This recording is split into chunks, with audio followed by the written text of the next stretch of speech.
अखिल भारतीय क्षत्रिय महासभा की राष्ट्रव्यापी रथ यात्रा देश में आर्थिक आधार पर आरक्षण को लागू करवाने के लिए, गरीब को आरक्षण दिलाने के लिए, जातिगत आरक्षण को समाप्त करने के लिए और समाज में आज के माहौल में जब जाति पाति के नाम पर, मजहब के नाम पर, इलाके के नाम पर, वर्ग के नाम पर जगह जगह एक नफरत सी का माहौल फैलाने की कोशिश की जा रही है, तो हमने संकल्प लिया है कि सामाजिक समरसता सभी जातियों को, सभी वर्गों को, सभी संगठनों को, पूरे देश में समाज के सभी लोगों को एकजुट होकर, एक साथ होकर हम लेके चलें।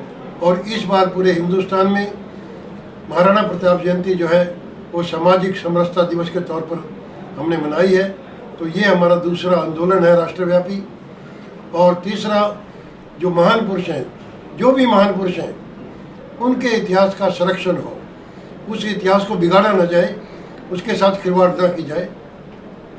ये हमारी तीसरी रथ यात्रा है। इससे पहले सन 2010 में हमने 17 अक्टूबर 2010 से लेकर 12 मार्च 2011 तक राष्ट्रव्यापी रथ यात्रा निकाली, कश्मीर से कन्याकुमारी, कन्याकुमारी से दिल्ली। और रामलीला ग्राउंड में एक जनसभा के माध्यम से महामहिम राष्ट्रपति और प्रधानमंत्री को ज्ञापन दिया।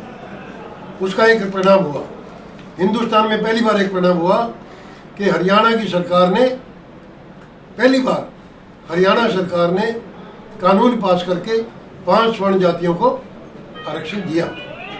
लेकिन बाद में उसका असर कुछ और हुआ। 2017 में हमने 9 अगस्त को हमने एक राष्ट्रव्यापी रथ यात्रा जम्मू से कन्याकुमारी और कन्याकुमारी से दिल्ली 9 अगस्त को निकाली, जिसका समापन 19 नवंबर को तालकटोरा स्टेडियम दिल्ली में हुआ। और उस रथ यात्रा के बाद केंद्रीय सरकार ने संविधान में संशोधन करके कानून बनाकर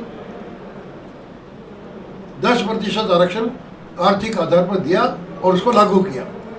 इस बात के लिए हम केंद्रीय सरकार का बहुत बहुत धन्यवाद करते हैं। लेकिन हमारा सतत पिछले 30-35 साल से, बल्कि 40 साल से हमारा सतत ये मांग रही है कि देश में आरक्षण जो है वो आर्थिक आधार पे हो, जातिगत आधार पे ना हो। देखिए, कुछ लोग शायद ये अंदाज़ा लगा रहे हैं कि हम ब्राह्मणों को, क्षत्रिय को, वैश्य को, पंजाबी को ये आरक्षण दिलाने की बात कर रहे हैं। ऐसा बिल्कुल नहीं है। देश में किसी भी जाति का, चाहे वो आरक्षित वर्ग है, चाहे वो अनारक्षित वर्ग है, किसी भी जाति का जो गरीब है उसको आरक्षण मिलना चाहिए।